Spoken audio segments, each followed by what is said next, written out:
wabarakatuh. Innal hamdalillah nahmadu wa nasta'inu wa na'udzu billahi min syururi anfusina wa min sayyiati a'malina. May yahdihillahu fala mudhillalah wa may yudhlil fala hadiyalah. Asyhadu an la ilaha illallah wahdahu la syarikalah wa asyhadu anna Muhammadan abduhu wa rasuluhu nabiyya ba'da.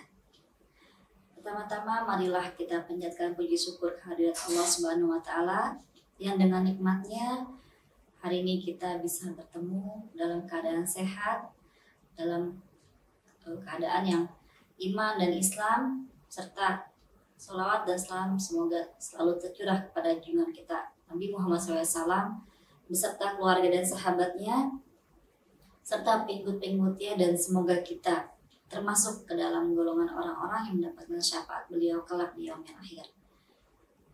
Bagaimana kabarnya Bapak dan Ibu semua? Mudah-mudahan dalam keadaan sehat walafiat, tidak kurang satu atau apapun, serta dalam lindungan Allah Subhanahu wa taala. Baik, sebelum kita mulai, mari sama-sama kita baca basmalah. Bismillahirrahmanirrahim. Supaya lebih semangat, kita pakai yel-yel Al-Fida. Cerdas cendekia bersama Al-Fida. Fikir, zikir, bismillah, Allahu Akbar. Alhamdulillah, mudah-mudahan tetap semangat ya Bapak Ibu, walaupun saat ini lebih banyak di rumah. Tetap sehat, tetap bersemangat membimbing anak-anak kita untuk belajar di rumah. Jadi mudah-mudahan Ibu Ananda serta Ibu dan Bapak semua dalam keadaan sehat. Apa sih Bu yang disebut sehat? Jadi menurut WHO, sehat itu tidak ada kekurangan baik fisik ataupun sosial. Seperti itu. Jadi dikatakan sehat ketika fisik kita sehat. Yang kedua ketika mental kita sehat. Yang ketiga ketika sosial kita sehat. Alhamdulillah, mudah-mudahan Bapak Ibu serta anak-anak kita semua dalam keadaan sehat fisik. Kita terhindar dari wabah yang saat ini menjadi pandemi di seluruh dunia. Selain itu, kita juga tidak ketakutan. Kita juga harus sehat mental kita yang sangat mempengaruhi kesehatan kita selain fisik juga mental. Jadi ketika kita ketakutan menghadapi wabah yang sedang menjadi pandemi ini, otomatis mental kita menjadi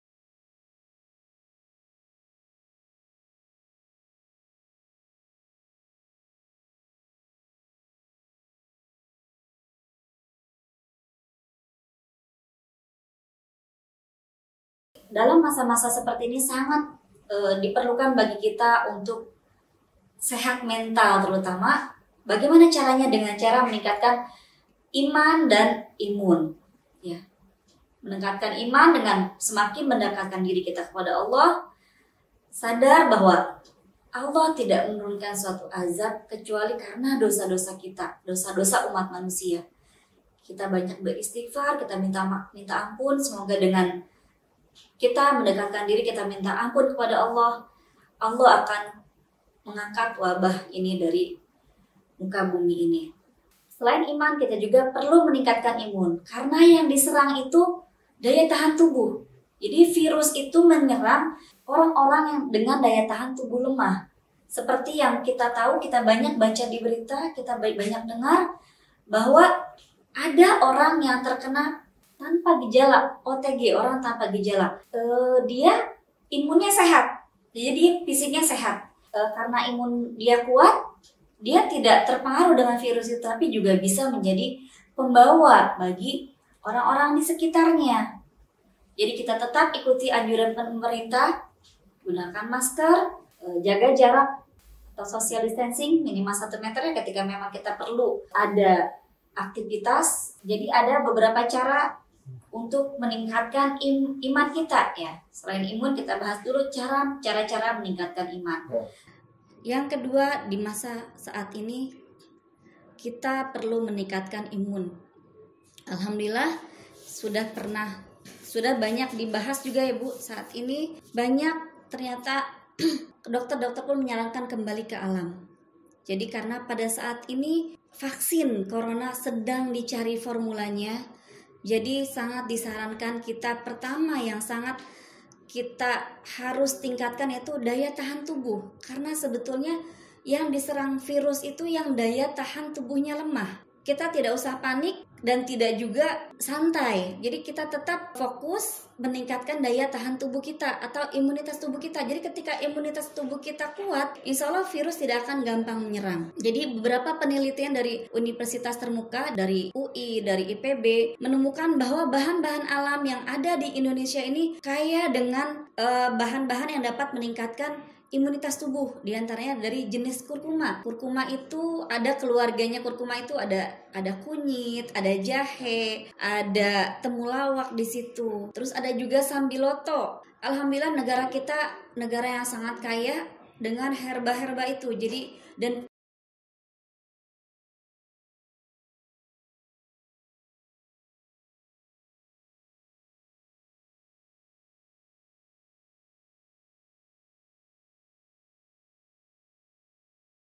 kita contoh, dan mudah-mudahan dengan mencontoh sunnah Rasulullah tersebut kita juga selain mendapatkan sehat, meningkatkan daya imun kita juga mendapatkan pahala sunnah karena sudah mengikuti apa yang Rasulullah lakukan.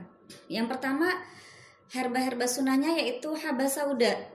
Tentunya ibu dan bapak sekalian sudah familiar sekali, sudah sangat kenal dengan apa yang namanya haba sauda. Dalam sebuah hadis riwayat Bukhari, sungguh dalam haba sauda itu terdapat penyembuh bagi segala penyakit kecuali asam. Jadi apa itu asam? Yaitu kematian. Jadi Masya Allah sudah disebutkan dalam hadis. Kita sebagai umat Islam harus percaya karena tuntunan kita yaitu Al-Quran dan hadis. Jadi Rasulullah sudah mencontohkan bahwa haba sauda itu obat segala jenis penyakit kecuali kematian. Apa sih sebetulnya manfaat habatus sauda? Sampai beberapa abad yang lalu sudah disebutkan Rasulullah, bahkan sudah diadakan penelitian akan manfaat-manfaat habatus sauda. Yang pertama penyembuh bagi segala macam penyakit. Yang kedua menguatkan sistem kekebalan tubuh. Yang ketiga menetralkan racun dalam tubuh. Yang keempat memperbaiki saluran pencernaan dan sebagai antibakteri. Yang kelima meningkatkan daya ingat dan daya konsentrasi. Selanjutnya sebagai antihistamin dan anti alergi serta mengatasi gangguan tidur dan stres.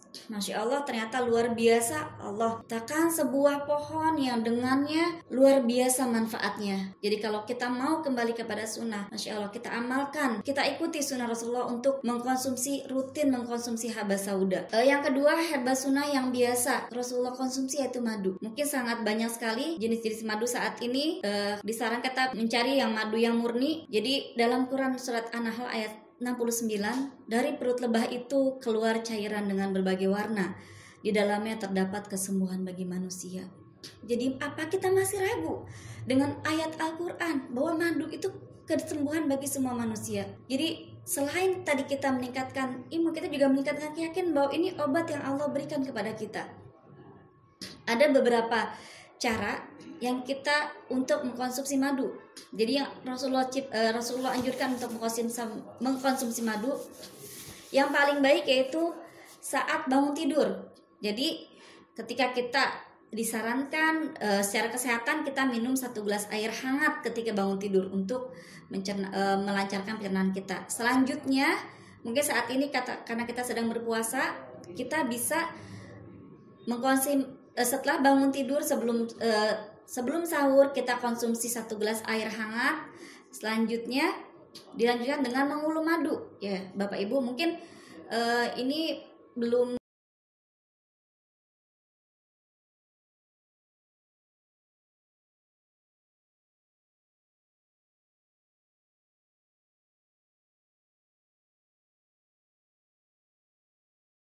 tuangkan atau kita masukkan madu sekira-kira mulut kita penuh. Lalu kita diamkan. Diamkan, jangan langsung ditelan. Jadi kan seperti yang kita tahu bahwa di dalam mulut kita ini terdapat enzim-enzim yang untuk melancarkan pencernaan kita. Sekaligus dengan enzim-enzim itu yang bercampur dengan madu bisa membunuh bakteri-bakteri yang ada di saluran pernapasan dan pencernaan kita. Jadi kita kulum madunya, nanti dia akan tercampur dengan enzim-enzim yang terdapat di air liur, ditelan perlahan-lahan. Ibu coba biasakan, alhamdulillah saya sudah mencoba. Selain juga baik untuk kesehatan mulut, itu biasanya yang ada masalah sembelit sangat baik sekali, karena biasanya tidak berapa lama akan mules. Karena apa? Karena dia mendorong kotoran-kotoran yang menumpuk dalam tubuh kita, memang harusnya sudah dikeluarkan. Apalagi yang tidak rutin BAB-nya, mohon maaf, sangat baik sekali dicoba dengan cara ini, mengkonsumsi madu dengan cara mengulum. Apa sih manfaatnya madu sampai sedemikian Rasulullah mencontohkan, mensunahkan? Jadi yang pertama, madu itu bisa meningkatkan stamina dan vitalitas kita. Selanjutnya, mempercepat pemulihan setelah sakit. Lalu membantu mengeluarkan racun dalam tubuh. Jadi tadi yang sudah masuk ke pencernaan, langsung keluar racunnya bersamaan dengan kotoran kita. Lalu madu itu juga mengandung sumber vitamin dan mineral yang paling lengkap. Madu juga baik untuk pencegahan penyakit, apalagi dalam era COVID-19. Lalu madu juga sumber energi instan tanpa meningkatkan gula darah. Nah, jadi bahwa orang dengan gula darah tinggi dilarang atau dibatasi mengkonsumsi yang manis-manis. Tapi Masya Allah, apa yang Allah ciptakan dalam madu ini bisa meningkatkan stamina, langsung memberikan energi, tapi tidak meningkatkan gula darah. Selanjutnya, madu juga sebagai antibiotik alami. Ibu bisa coba pada luka-luka, mungkin ya, bisa yang terbiasa ada luka atau apa, kena goresan, kena pis atau apa, bila diolesi madu insya Allah akan cepat kering, karena dia berfungsi sebagai antibiotik alami. Selanjutnya, madu juga bisa menghaluskan dan meremajakan kulit. Jadi selain kita konsumsi untuk kesehatan kita, untuk imunitas kita, bagi ibu-ibu, bagi para remaja, madu bisa digunakan untuk menghaluskan dan meremajakan kulit. Caranya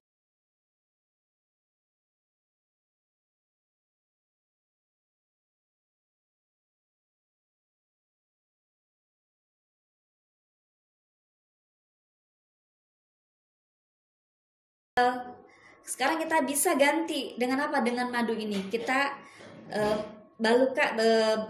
olesi wajah kita dengan madu, kemudian dibasuh dengan air hangat. Insya Allah bisa menghaluskan dan meremajakan kulit. Jadi sebagai pengganti facial wash, seperti itu, facial.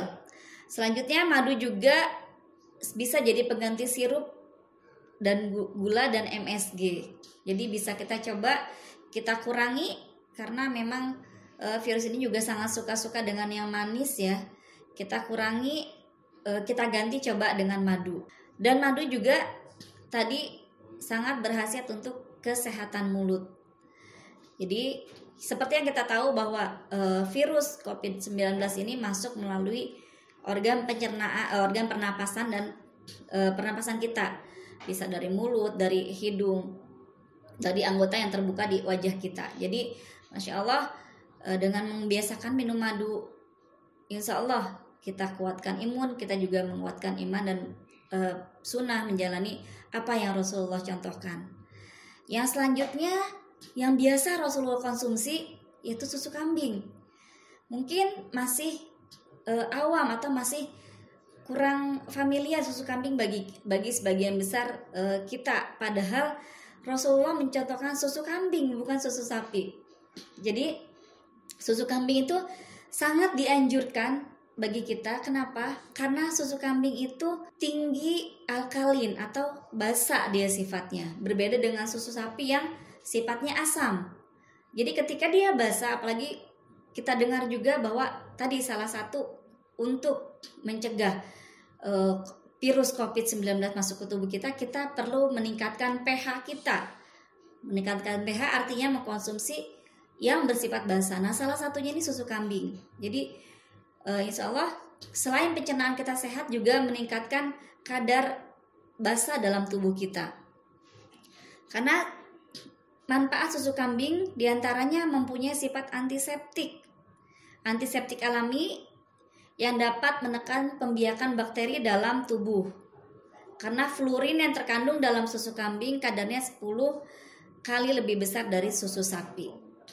Selanjutnya bersifat basa tadi, alkaline food, sehingga aman bagi tubuh dan juga bisa dikonsumsi mulai dari bayi usia 6 bulan ke atas yang sudah lepas ASI eksklusif, insya Allah aman. Jadi kalau untuk bayi 1 sampai 6 bulan usahakan ASI eksklusif karena memang ASI itu yang terbaik bagi anak-anak.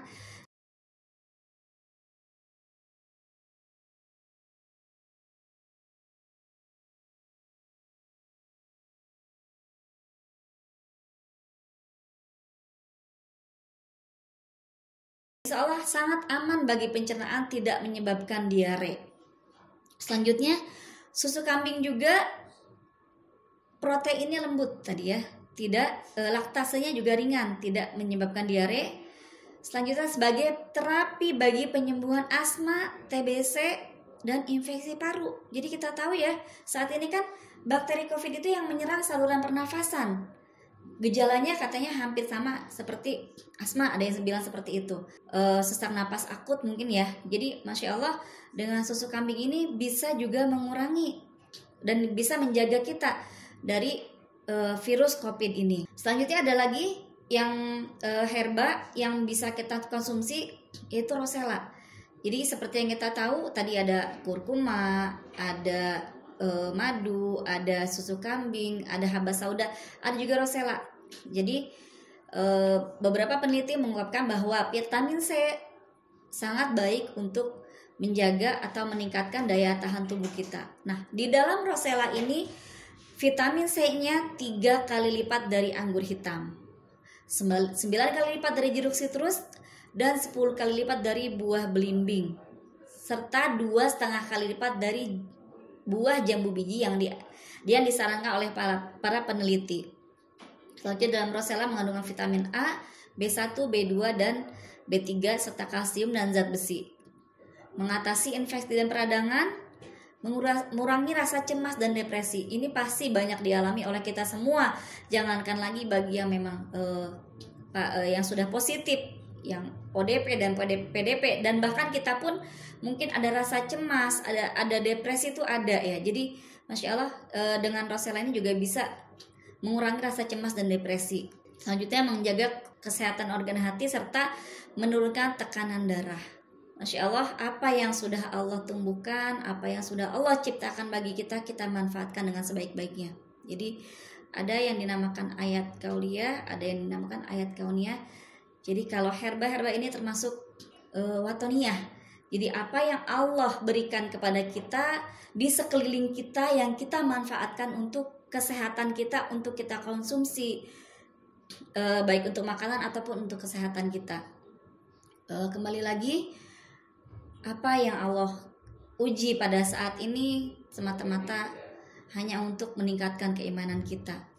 Jadi tidak ada cara lain kalian kita kembali kepada Allah, kita mendekatkan diri kepada Allah, kita ambil hikmahnya, dan semoga kita semua disehat.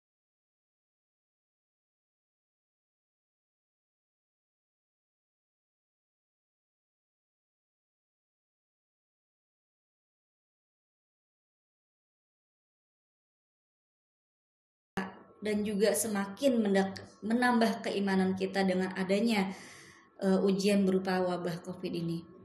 Sekian dari saya, kurang lebihnya saya mohon maaf.